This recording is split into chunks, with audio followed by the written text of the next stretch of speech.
Xavier Wallace didn't plan to throw a punch that night, but when he saw the man grab the woman's purse on Lexington and 34th, he didn't have time to think, only act. "Hey," he shouted, shoving his grocery bag into the arms of his 8-year-old son, Dean. "Hold this. Don't move. Stay right here." Dean's eyes went wide, clutching the brown paper bag with both arms, frozen on the sidewalk. The mugger had already yanked the woman's purse and was halfway down the block when Xavier lunged, catching up with him just as he turned into a narrow alley. One solid tackle brought them both to the ground. The man fought back with a burst of wild punches, but Xavier didn't let up. He blocked, twisted, and landed a hard fist to the guy's jaw. The mugger hit the pavement, groaning, and Xavier snatched the purse back. "Don't get up," Xavier growled, tossing the bag aside and grabbing the guy's collar. "You even breathe wrong, I'll make sure you regret it." The woman appeared, breathless, heels clacking on asphalt. "Oh my God, are you okay?" Xavier turned to her, chest heaving, and for a split second he forgot how to breathe. She wasn't just beautiful, she was striking. Dark hair in a sleek ponytail, tailored coat, eyes wide with shock and something else, something softer. "Yeah," he said, wiping a bit of blood from his lip. "You." She nodded quickly, stepping closer. "You didn't have to do that. You could have been hurt." "He was gonna hurt you," Xavier said simply, then turned to check on Dean, who was still standing exactly where he'd been told. The woman followed his gaze. "Is that your son?" Xavier gave a tired smile. "Yeah, Dean." Dean ran up then, still holding the groceries, his voice high and anxious. "Dad, are you okay? That guy, he had a knife." "I'm fine, buddy. It's all right." Xavier crouched and ruffled his son's hair, taking the bag back. "Nothing's gonna happen while I'm around." The woman knelt beside them, her expression softening. "You're very brave, Dean. Your dad's a real-life superhero." Dean looked at her, then at Xavier, beaming. "He is." She reached into her coat, pulling out a sleek business card. "Please, let me repay you somehow. Dinner, anything. You saved me." Xavier shook his head, waving it off. "Don't worry about it, just glad you're all right." She stepped closer, gently brushing a loose curl from her face. "Please, I insist." He looked at the card, hesitated, then took it. "Penelope Hartley, CEO, Hartley and Row Capital." He blinked. "You're a CEO?" She smiled, surprised. "A little bit. I get that a lot." Xavier chuckled, stuffing the card in his pocket. "All right, thanks, I'll think about it." Dean tugged his sleeve. "Dad, we still gotta cook dinner." Penelope's gaze shifted back to the little boy. "How about I make it easy for both of you and buy you dinner instead? There's a great place 2 blocks from here. My treat." Xavier hesitated. "You sure?" "Completely." Dean grinned. "Can I get dessert?" Penelope laughed. "You can get 2." They walked together, the 3 of them, and for the first time in months, Xavier felt something shift. Maybe it was the air, maybe it was the way Penelope looked at him, not with pity, but with real interest. Like she saw something more than a tired, broke single dad who fixed HVAC units by day and drove for rideshare at night. The restaurant was warm and upscale, filled with clinking glasses and low music. Penelope didn't blink when the host recognized her and offered the best table. She waved him off with a polite smile and sat across from Xavier and Dean like this was an ordinary thing. "You come here a lot?" Xavier asked as Dean flipped through the kids' menu. "Sometimes," Penelope said, reaching for a glass of water. "Mostly for business meetings." "And here, thought I was doing all right, just keeping the lights on." She tilted her head, watching him. "You're doing more than all right, you're raising a good kid. You jumped in to help a stranger. That says a lot." Xavier looked at her carefully. "Most people don't say that to me." "Well, most people need to stop underestimating men like you." He didn't know what to say to that, so he looked at Dean, who was busy coloring a pirate ship on the back of his menu. After dinner, Penelope insisted on covering the bill. Xavier tried to protest, but she shut him down with a look that said she wasn't used to being told no. Outside, the city lights glowed gold against the night sky. Penelope slipped her gloves on, then looked at Xavier. "I'd like to see you again." Xavier blinked. "You mean, like a date?" "Unless you're married." "No," he said quickly, "definitely not." "Then yes, a date." He glanced at Dean, who gave him a thumbs up behind her back. Xavier laughed. "All right, yeah, like that." Penelope smiled. "Tomorrow night, I'll pick the place." He raised an eyebrow. "You're not going to tell me where." "Where's the fun in that?" She waved goodbye, her heels tapping off into the streetlight glow, and Xavier stood there with Dean, still holding that business card in his hand. "Dad," Dean whispered, eyes wide, "she's super pretty." "Yeah," Xavier muttered, still watching her walk away.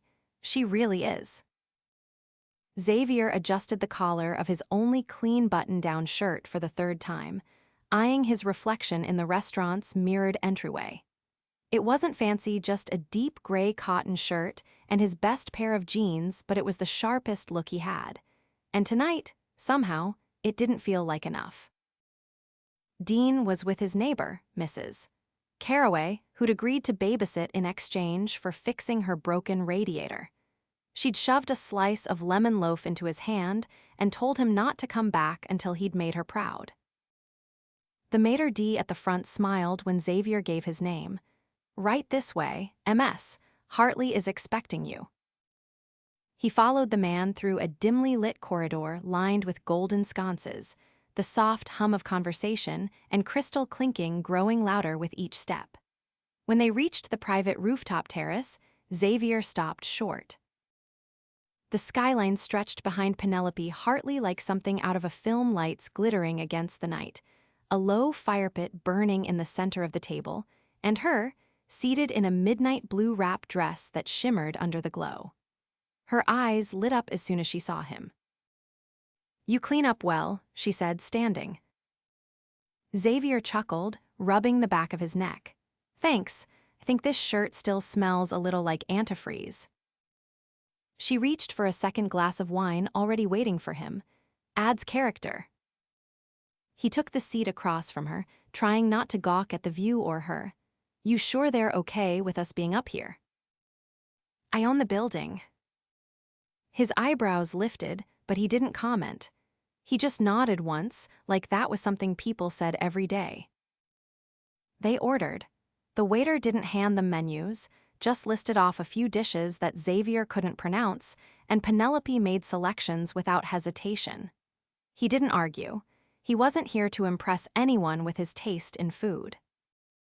As the wine flowed and the city pulsed around them, Penelope leaned forward, resting her chin on her hand. "What did you dream of being when you were a kid?"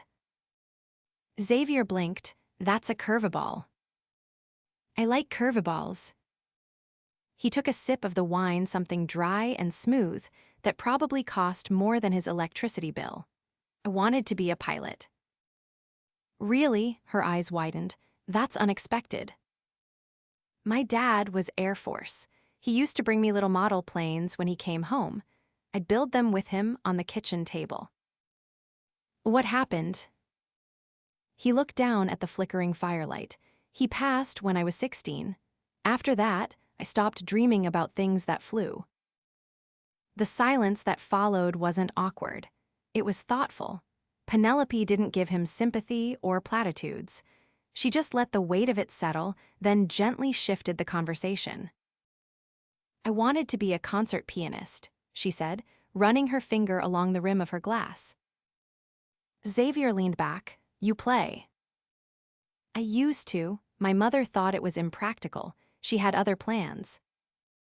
He raised an eyebrow. "And you followed them?" "At first, then I realized, was better at building empires than sonatas." "Do you regret it?" She hesitated. Sometimes, but I like power. I like control. Music never gave me that. Xavier nodded, watching her. You ever think about walking away from it? I think about what I'd be walking into instead. The food came seared scallops, roasted vegetables, and something golden and delicate on a bed of risotto. Xavier didn't touch anything at first. Penelope noticed. You don't like seafood. I do. I'm just trying not to look like I've never eaten anything that didn't come in a paper bag. She laughed. You're doing fine. They ate and Xavier found himself relaxing. The food was incredible, but the company was better. Penelope had a sharp wit, but she listened more than she spoke. She asked questions with genuine interest, not out of polite curiosity. And for the first time in a long while, Xavier didn't feel like he had to explain or apologize for who he was. After dessert, some kind of citrus tart with a sugar crust, so delicate it cracked like ice. Penelope stood. Come with me. She led him through a side door, down a short hallway, and onto a second, smaller terrace. This one overlooked the East River, with nothing but the wind and the city below. Why are you really here? She asked, her voice low. He stared at her, the wind tugging at the collar of his shirt. Because you asked. That's not what I meant. Xavier stepped closer. You're the one who tracked me down. I'm just trying to figure out what someone like you sees in someone like me. Penelope's eyes didn't waver. Strength, integrity, the kind of man who leaps into a fight without hesitation. That's rare, and rare things don't scare me. They make me curious. He took another step. You ever get your curiosity burned? Plenty of times, still worth it. Their faces were inches apart now, the chill air crackling with tension. I'm not part of your world, Xavier said, his voice rough. I don't have private terraces or wine that costs more than my rent. I'm not asking you to be. What are you asking? She reached up, brushing a windblown strand of hair from his forehead. To let me in. The kiss was inevitable. Slow at first, exploratory, then deeper, fierce, the kind that stole breath and blurred everything else. When they finally pulled apart, Xavier's heart thundered in his chest. I should get back, he said after a moment. Dean's probably talked Mrs. Carraway into baking cookies by now. Penelope nodded, lips still parted. Can I see you again? You really want to? Yes. He touched her cheek lightly. Then yeah, you can. She watched him go, her fingers brushing her lips, and for the first time in years, she didn't feel like she was standing at the top of an empire. She felt like she was falling. Xavier had never been inside a boardroom that overlooked Central Park until today. He sat stiffly in a leather chair that probably cost more than his truck, his calloused hands resting on a folder of HVAC schematics he'd brought to review on his break. The contrast between the glossy marble floors and the oil-stained blueprint paper was almost laughable. Almost. Penelope stood at the far end of the room with a group of sharply dressed executives, her voice calm but commanding as she reviewed projections he didn't understand. She hadn't invited him to the meeting he'd come by to return the scarf she'd left in his glove box, and she'd pulled him inside without warning. Now he sat quietly, the only man in the room without a tailored suit or a silver pen clipped to his lapel, watching her command the room with the same precision she had when she'd kissed him on the terrace. When the meeting ended, the others filed out with murmured goodbyes. A few gave Xavier curious glances, but no one asked who he was. Penelope walked over, slipping off her heels and sinking into the chair beside him like she'd just come off a battlefield. I wasn't sure if you'd show up, she said, reaching for a glass of water on the table. You left something in my truck, Xavier replied, placing the scarf in front of her. Didn't seem right to keep it. She picked it up, then smiled faintly. I didn't forget it. I left it on purpose. He raised an eyebrow. That's some kind of CEO trick. It's a woman's way of creating an excuse to see you again. He shook his head, smiling despite himself. You're something else. She leaned back, watching him with that same unreadable look she'd given the boardroom. I want to show you something. Before he could ask, she stood and motioned for him to follow. They went down a private corridor and into an elevator that required a keycard. She scanned hers, and the doors closed with a soft hiss. When they reached the top floor, the air changed. The noise of the city was gone. The lighting was softer. The hallway was lined with black and white photographs of industrial sites, steel mills, shipyards, and railroads. My grandfather built the original company from nothing, Penelope said as they walked. He worked the docks in Boston, saved every penny, bought a warehouse, turned it into a shipping firm. Xavier nodded slowly. Didn't know that. No one does. They see the private jets and the press releases and assume it was always polished. But it wasn't. He used to haul crates himself. Have a photo of him with a broken nose and a busted lip, smiling like he'd won the lottery. That was the week he landed his first major contract. She stopped in front of a door and pushed it open. Inside was a room unlike the rest of the building. Wooden floors. Floor-to-ceiling shelves filled with old ledgers, a large drafting table near the window, and a small piano in the corner. This was his office, she said. I kept it as it was. Xavier stepped in slowly. Feels like something out of a different time. It is. He used to tell me that power without purpose was brittle. That if you didn't remember where you started, you'd never survive where you ended up. He turned toward her. Why are you showing me this? Because I wanted you to know that I understand what it means to fight for something. You're not just a good man, Xavier. You're a man who doesn't quit. I see that. He studied her, the way she stood there barefoot and unguarded, and something shifted again. You don't talk about your past much, he said. Guess I assumed you didn't have a hard one. I don't talk about it because most people don't care, she replied. But you do. He nodded once. Yeah, I do. They stood in silence until she walked to the piano and ran her fingers lightly over the keys. Play something, he said. She hesitated. It's been years. Doesn't matter. After a moment, she sat and played a few quiet bars of something slow and aching, her fingers unsure at first, then steadier. The sound filled the room like a memory. When she finished, she looked over her shoulder. I used to pretend the songs could fix things, she said. That if I played them right, everything would fall into place. Xavier walked over and leaned against the piano's edge. Maybe they still can. She looked up at him. Do you think this, whatever this is, makes sense? No, he said honestly, but I don't care. He bent down and kissed her again, not rushed, not stolen, but deliberate. When they pulled apart, her breath caught. I have a charity gala next week, she said. Black tie, press everywhere, you'll hate it. Sounds awful, he replied. Should I rent a tux? I'll take care of it. He narrowed his eyes playfully. You always do that, handle things for people. Only when I think they're worth the effort. He paused, then gave a quiet laugh. Guess I'll see you there then. She reached into a drawer and handed him a small envelope. Don't open this until you get home. What is it?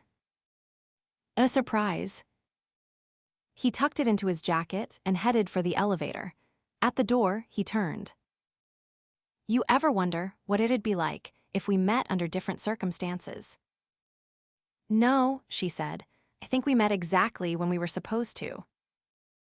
He left without another word, the envelope pressing against his chest like a second heartbeat.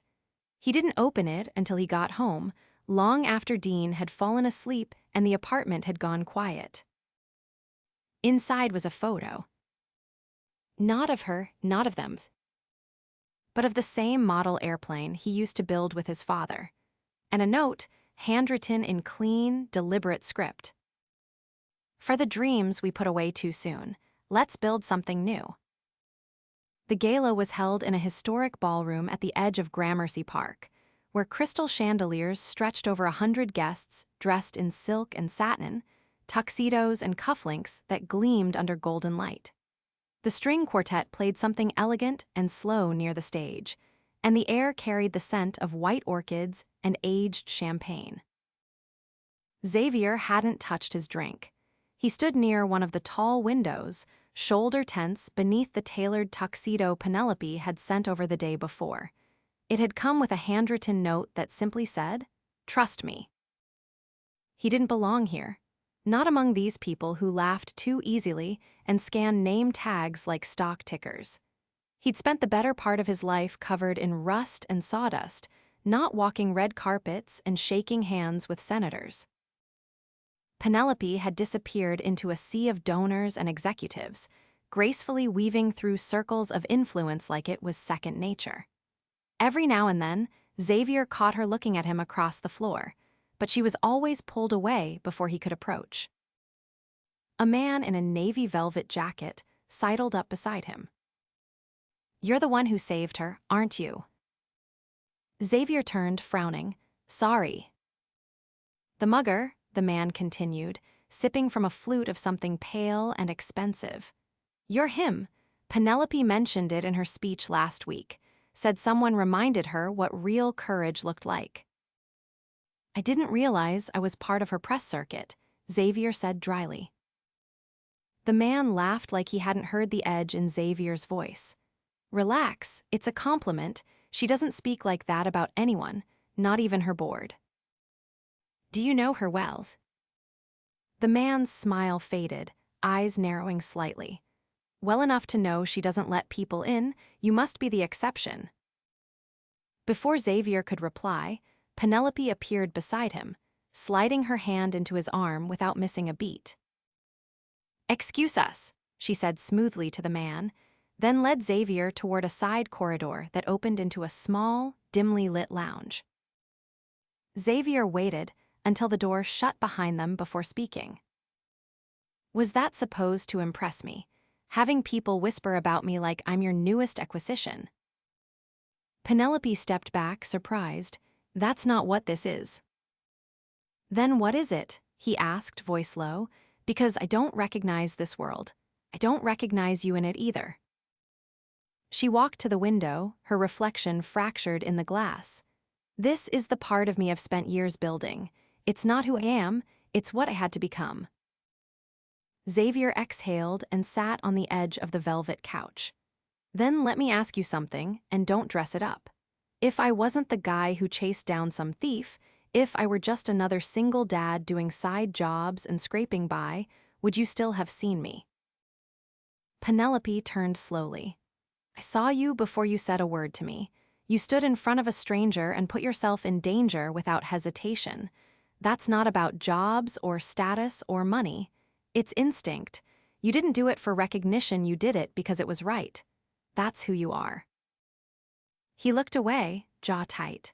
"I don't want Dean exposed to a world that only values people when they're useful." Her voice softened.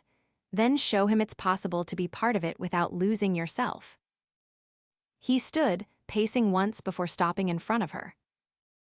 "I'm not afraid of you, Penelope, but I'm afraid of being a story you tell at events like this.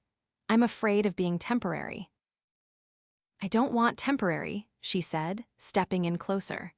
"I want real, and I've never let anyone this close before because I didn't think anyone could handle both sides of me." He searched her face and for the first time saw the fear behind her certainty. Not fear of failure, she'd learned to live with that, but fear of being truly seen and losing someone because of it. Xavier reached into his pocket and pulled out the envelope she'd given him days ago, unfolding the note that still rested inside. He held it up between them. "You wrote this," he said.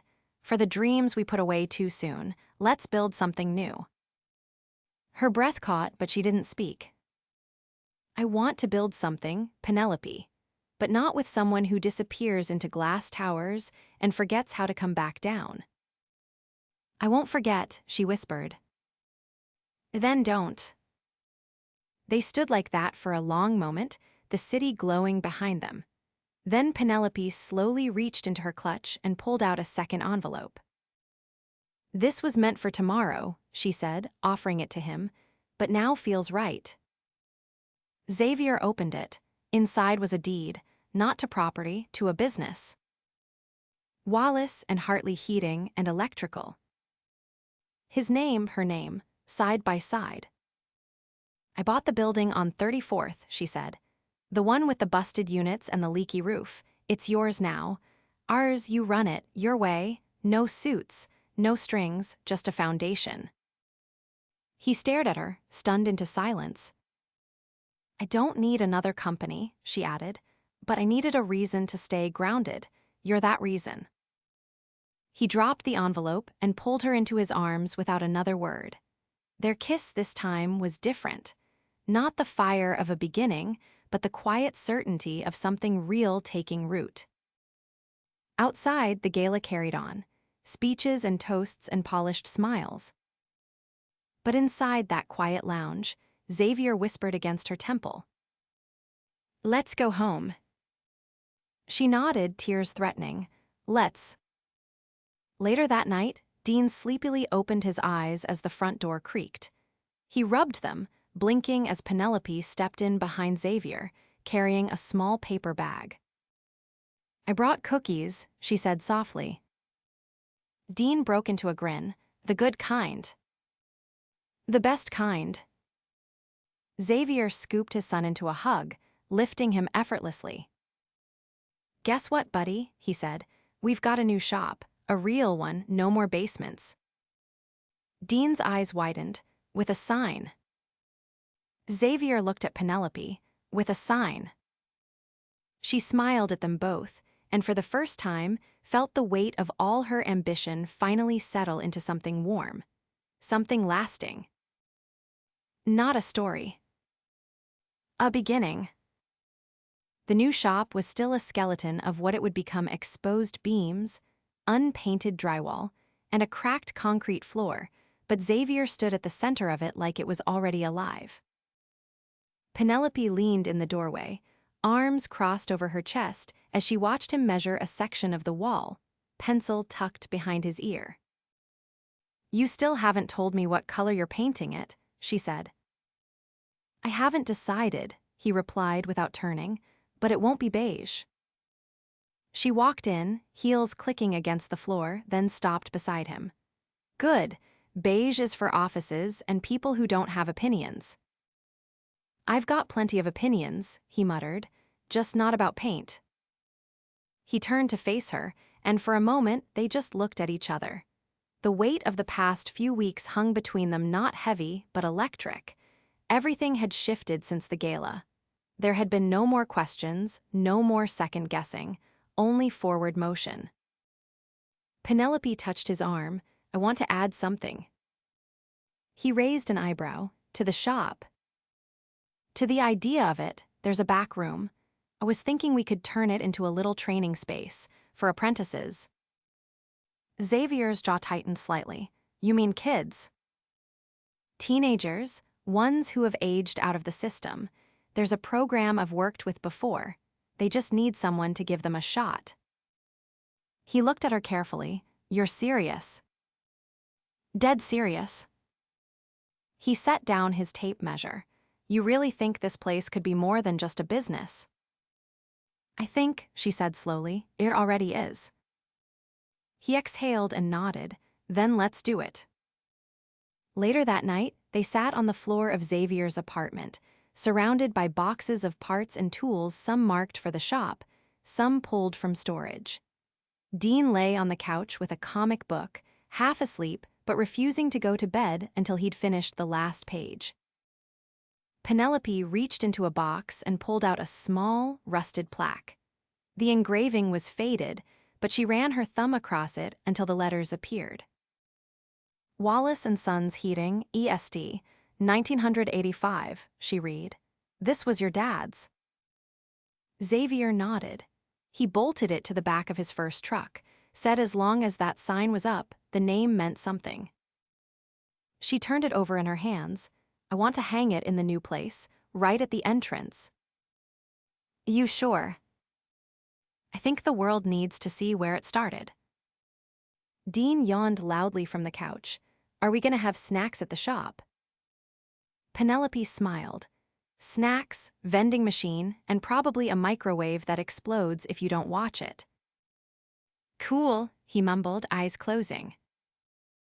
Xavier stood and lifted him gently, carrying him to his room without waking him. When he returned, Penelope was still on the floor, cross-legged, looking at a set of blueprints he'd drawn up. These are good, she said. I stayed up till 3 working on them, he admitted, sitting beside her again. Didn't want to get it wrong. You didn't. He looked at her, and the question he'd been holding in for days finally slipped loose. You ever think about staying? She blinked. I'm already staying. No, I mean really staying. Here with me, with Dean. Penelope's breath hitched, but not from hesitation. I think about it every day. He reached into his pocket and pulled out a small velvet box. He didn't open it right away, he held it between them, letting the moment stretch until the only sound was the hum of the city outside the window. I don't have a yacht, he said, or a castle. I don't even have a working dishwasher.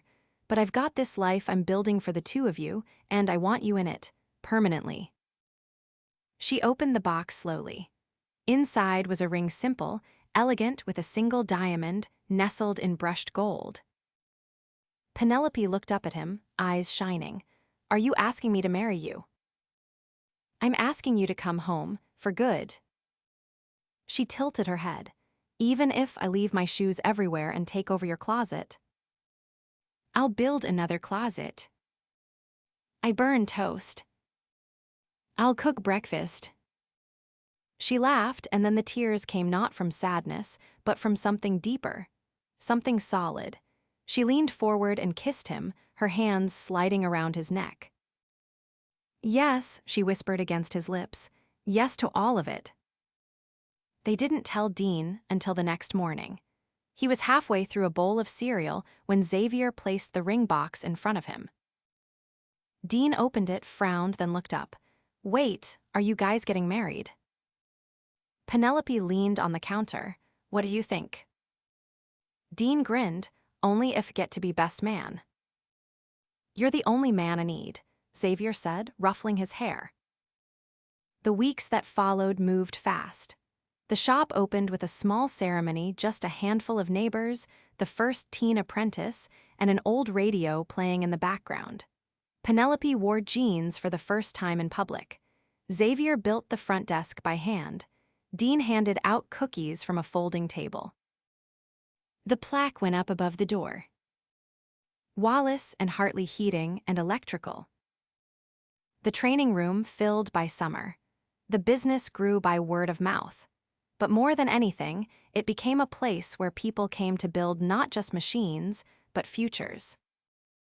Xavier and Penelope married in the garden behind the shop, surrounded by the life they'd created.